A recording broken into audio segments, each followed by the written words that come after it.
Welcome back to the Friday show presented by the Jockey Club and America's Best Racing. Let me just give you a date to remember. August 3rd, a Thursday, the Jockey Club Roundtable. They've moved it this year from Sunday to Thursday. It's Whitney week. It's a great time to be in Saratoga. Keep that date in mind.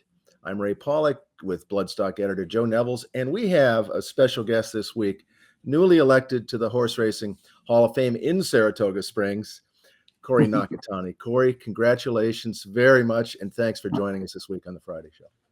Well, I appreciate it, Ray. Thank you very much. As you know, we've been pretty good friends for some 30 years now. It seems like it's just yesterday when I started riding, but and I'm not sure about Joe, but it's just time goes by very fast. It doesn't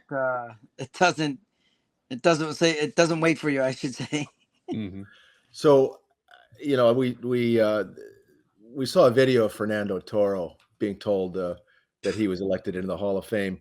There was no video of you, but you had some guests that came by the house. Can you tell us a little bit of how you found out and how you celebrated your election into the Hall of Fame?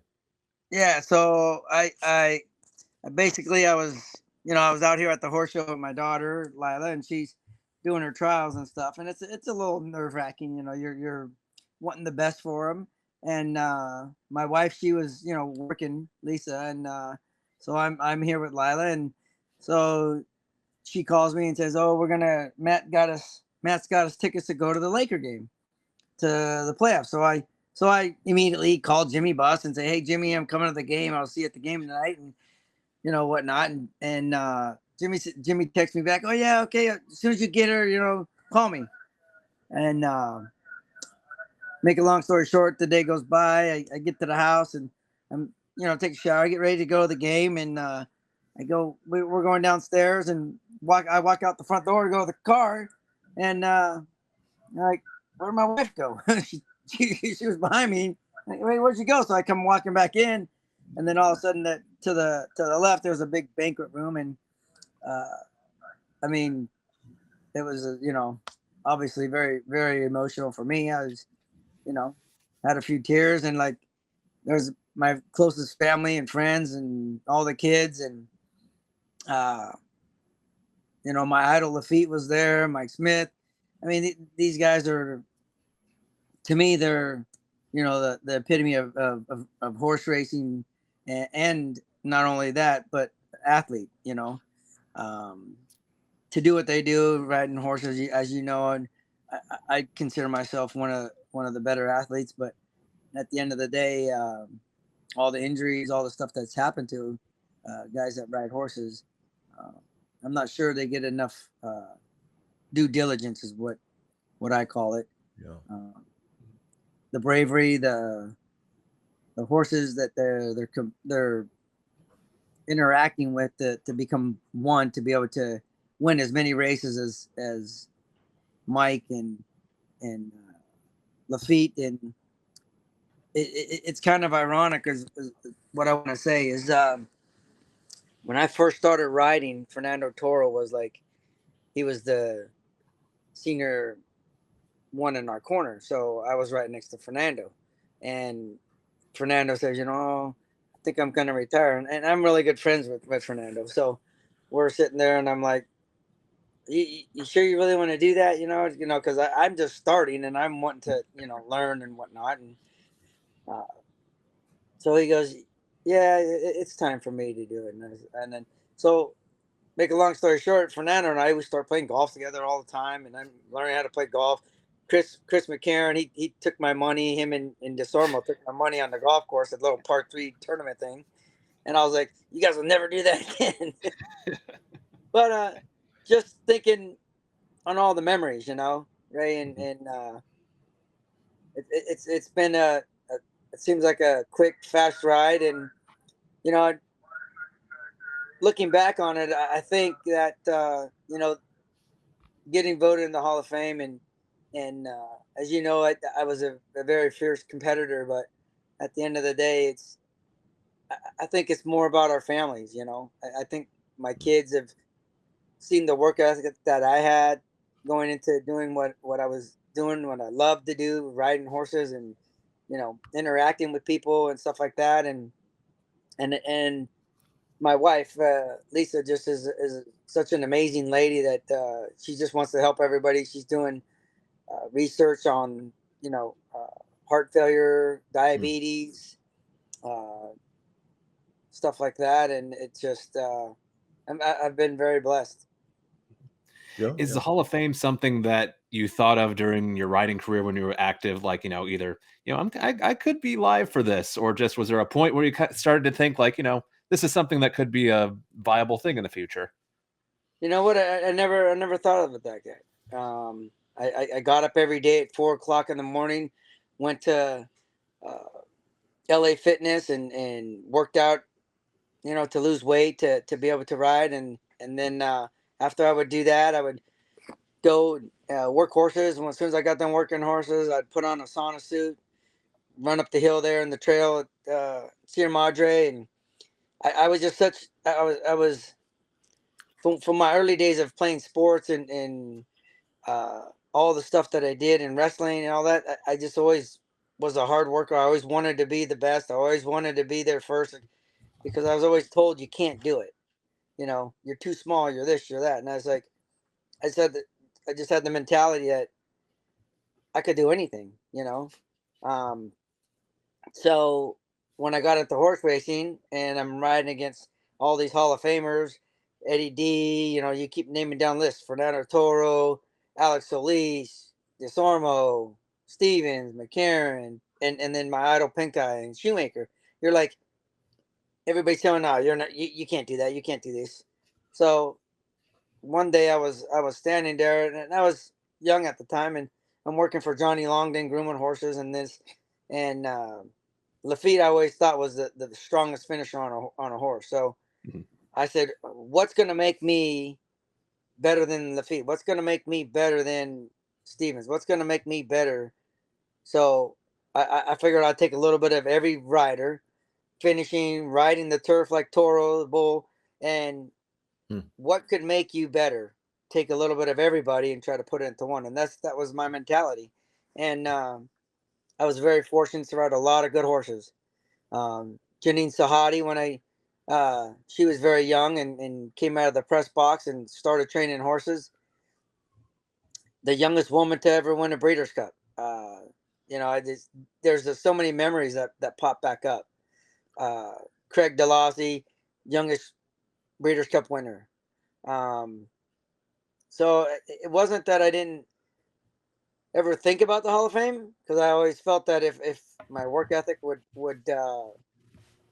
prove that if I was good enough that I belonged, then I would have that opportunity to get in. Let me throw a few numbers out here. 3,909 wins, 10 Breeders' Cup wins, 341 graded stakes, 119 grade 1 wins. You started in, I think it was 90 or 88, if I'm not mistaken. So my first ride was in 88. A So Caliente, right? What I did, yes, a Caliente. So I'll give you some good information here. So in 1998, I rode a horse, Blue King, for Juan Garcia, right? The King, right? And I was a dead heat. So the date of my injury was August 4th. The last winner that I had was Little Juanito for Juan Garcia. How about that? It's crazy. So then I was talking to my son and to Matt, and Matt brought it up, and I was like, "Are you kidding me?" And he goes, "No." And so then he looks at it and he says, August 4th, 2018 is when I had my accident, when I broke my neck and they fused 5 vertebrae and they had to go in the front and the back, and I was paralyzed and all these things. I didn't want any of this to be out there. So I just, I tell my son, I hurt my back, whatever, don't tell people that I'm paralyzed. Don't tell people that I broke my neck. Don't just, and it was kind of selfish on my part, but I didn't want any, to take away from the Del Mar meet that there was such a bad accident. You know what I'm saying? So that was just my own feeling on it. But at the end of the day, it was a very bad accident, and unfortunately, I don't get to ride anymore. But I'm still able to go do. They repaired me, and I can move now. I can. The doctor said I could go try to do things, and whatever. But things are uncomfortable. But I'm thankful to be alive. I'm thankful to be in the Hall of Fame. I'm thankful for my family. Um, and I'm thankful. I'm thankful for all the horses and the horsemen that helped me get to this point. I couldn't have done it without them. So, with everything being said, I just all these flashbacks of things that happened through, sleeping in a tack room and grooming the horses, for Roger Stein, to Roger being like a father figure to me when I was at the track. You know, it's just all these things just got, come back to you, and then all these memories of all the people that touched my life that gave me a little bit more things to work on to be better, and it's just I can't I couldn't I don't want to forget anybody that because this is basically, to me, the Hall of Fame is for them. Mm-hmm. You mentioned your son Matt. He was your agent at the end of your career. What was that like, having your son represent you? The relationship between a jockey and their agent is, I mean, adding that dynamic to it, I imagine, had to be quite different. Well, I always, at the time, I wasn't, I took like a year off. I had some lung issues, and my wife had some issues, health issues. And to me, at the time in my life, my career needed to take a back seat so I could take care of my wife and my family. And fortunately, when Matt said, he graduated Louisville, and uh, they won a national championship with him, and Teddy Bridgewater was his roommate. And he goes, "Dad, I want to be an agent. I want to do this." And I said, "Okay." And so he started looking into it, and Matt's always loved the horses and always was right there. He's always been, in my opinion, my number one fan. And we'd always read the racing for him, and I'd show him how to do it, and what I would do to try to figure out who I felt was the best horses going into races. And so I just try to pass on a little bit of that knowledge. And I told him, I said, if you're going to do this, there's no better to do it than I'll come back to ride, and we'll do it together. And it really, to me, it really makes me proud of what he's at and what he's doing. And I hear from the trainers that I speak to, and it was funny because when I first found out about the being in the Hall of Fame, Bob Baffert texts me. He goes, you earned it. Congratulations. We started together, and I'll never forget that. And when Bob first came to the thoroughbred industry, I was working all the horses, all the young horses, the 30 slews, the Broadway's Top Gun, all the Gundagia, the little mighty mites is what I call them. And it just is, it brings back a lot of memories. And the whole thing is that I want to say is that when you're in the heat of the battle, or the heat of the moment, and you're competing, and you have to really focus and concentrate so much and so hard to get to that level of being one of the best, that your families do take a backseat. And unfortunately, I mean, I that's why I'm saying that the Hall of Fame is for them. This is for them. It's for all your fans, all the hard work that you put in to be able to be one of the best. So. But it's more of a big thanks to the horses and your family. You mentioned Roger Stein, the late Roger Stein. You mentioned working for John Longden early on. How did you get involved in racing? And I know that you went to a jockey school in California that I don't think it exists any longer. I'm not sure how long it was there. What was the sequence of you getting interested in racing and then deciding this is what you wanted to do? Well, the sequence was when I was in wrestling, and I was really good at it, and I broke my nose. So my dad, he was a bus driver, and it's right down the street from Santa Anita there. where the Metro Link is, right? So I go to the hospital with my dad. It's like 9 in the morning. They pack my nose, and then we go over to the track, and my dad's betting on the horses. And I'm standing there on the apron, and I'm 14 years old and standing there, a freshman in high school, and I see a guy on a horse, and I start talking to him. It's Jack Vanberg, of all people, right? and he goes, I said, do those guys make any money doing that stuff? Because I see a bunch of small people on horses and stuff. So I really didn't. That was the first day I ever went to the racetrack. The first time I ever done anything like that. So he goes, well, that guy right there, and it happened to be Shoemaker on a horse, and Charlie was ponying him coming back. Wow. It was like right about 9:20ish, I think it was, in the morning. And he goes, those two people there, they make over $1 million a year. I said, really? And that the guy that I am is because to me, I was like, there's nobody that could beat me at sports, right? So I could go play football, baseball, basketball. I could play all the sports. So I was like, man, I think I want to ride horses. So then my dad takes me to the jockey school, and it was the World Jockey Association. It was actually, at the time, it was the Women's Jockey Association with Chris and Bill. And so they ended up doing a bunch of things to be able to turn it into the World Jockey Association. That's what Chris ended up doing.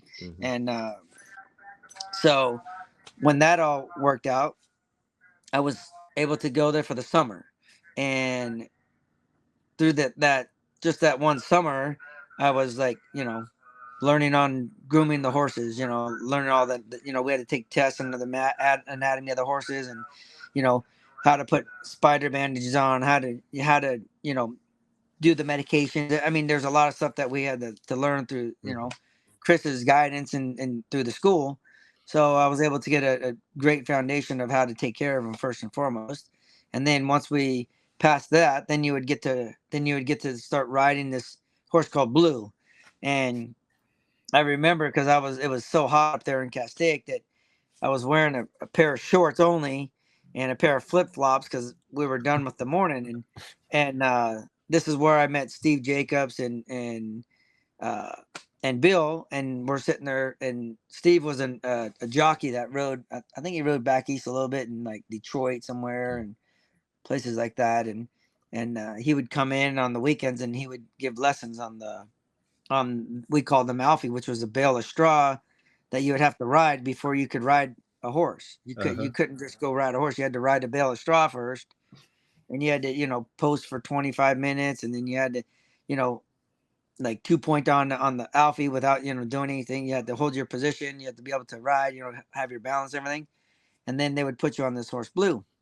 So the class was actually pretty big. There was, I'd say there was like 25 students in the class. So I just remember one day Bill yells, send Corey down to the bull ring. So I was up at the trailers where we were staying in the dorms, and I come down, I run down there, and I'm in my floppers and my shorts. And he goes, son, you have to be ready to ride when you're called upon. I said, well, I'm ready. He goes, well, where's your helmet and boots? I said, I don't need anything to ride. Bill, I'll ride a bareback. And make a long story short, that was a lesson that I learned, that you need to always be ready. When they call on you, be ready.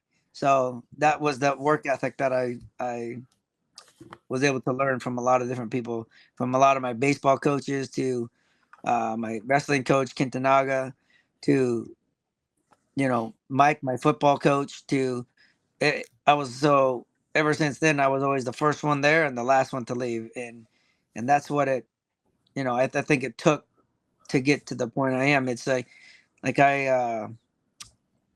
one time I go back to the school when I'd go to college, where my son went to college with Coach Strong, and I'd talk to the kids and tell them, look, I'm one of 10.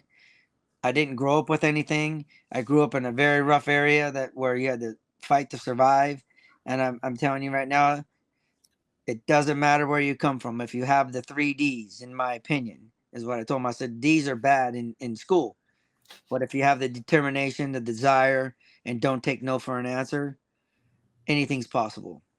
If there's a will, there's a way. And that was my theory. So then it was funny because I come back to the college when Matt was playing football, and up on the board, Coach Strong had this sign had the sign put up on the wall in the workout room. Desire, determination, don't take no for an answer. And I was outstanding. Like, damn, Coach. No, but it was like, you know, he had it. I mean, like a big board put up on the wall, and because obviously, you know, a lot of athletes.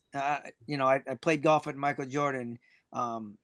Most athletes get to that level, and get to that survival instinct to be able to compete at that type of high level and intensity and concentration is most likely they're making a purpose to help their families. And a lot of athletes that I know, from the Charles Barkleys to the, like I said, even Michael Jordan, they got that. And that's why I'm saying that the Hall of Fame is a tribute to your families for being able to put up with all the ups and downs, the highs and lows, the injuries, the whole 9 yards. And I was very thankful, not only for myself, but for my family, all the fans, and all of my brothers that are in the Hall of Fame, and the ones that aren't. We can't do it without any of them, and without any of their support. So for them. I can't let you go without you. You just dropped a couple of names there. I've seen Charles Barkley play golf. I know you can beat him. When you play, and you're a little modest here because you've played in that celebrity tournament in Reno a bunch of times, didn't you? In Reno, yes. Yes. Which is a really good group of players. Did you beat Michael Jordan? Of course. So get this, the whole thing that's funny is we were vacationing, right, in Hawaii. So I go to the course, and I just went to go because I was just learning how to play, and I wanted to play. So it was Michael, it was oh gosh, I can't remember his name offhand. It was the president of Nike. It was Michael, and there was Ron Harper. So we were sitting down, and we're gonna go play. So I said, "Hey, Mike, let's throw up balls, and we'll have teams." He goes, "No, you're on my team. I know about jockeys. No, you're on my team." So we ended up being on the same team, but in the tournament and Tahoe and all that stuff, it was a lot of fun, you know. I always did that to take my family on a week vacation because I never, ever got time off. The only time I got time off, as you know, Ray, is when we were laying in a hospital bed, you know. And or you get days, a few days at a time, right? Or yeah, but usually when you get days, you're still working. You know, you're getting on horses, you're working your horses, you know, you're.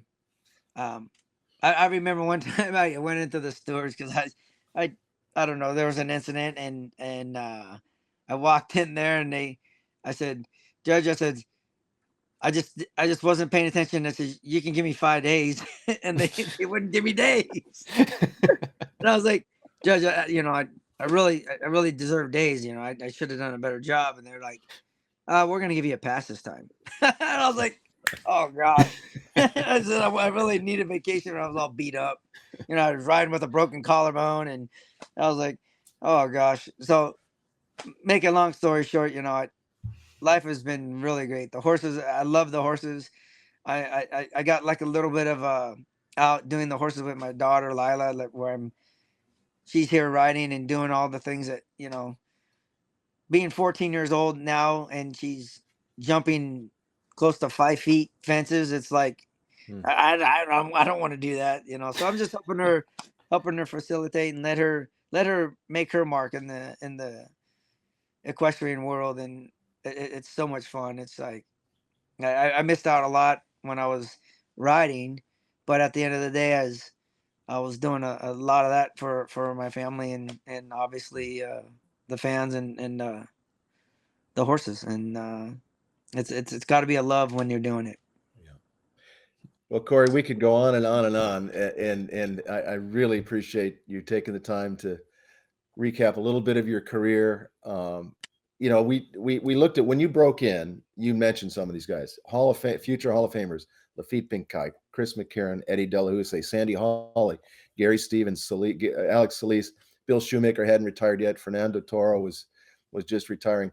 It's an amazing group of people that you rode with, and you're now part of that elite club in Saratoga Springs, New York, at the Hall of Fame. Congratulations. Thank you, Ray, and thank you, Joe. I'm sorry there's so many emotions going through me right now, but it really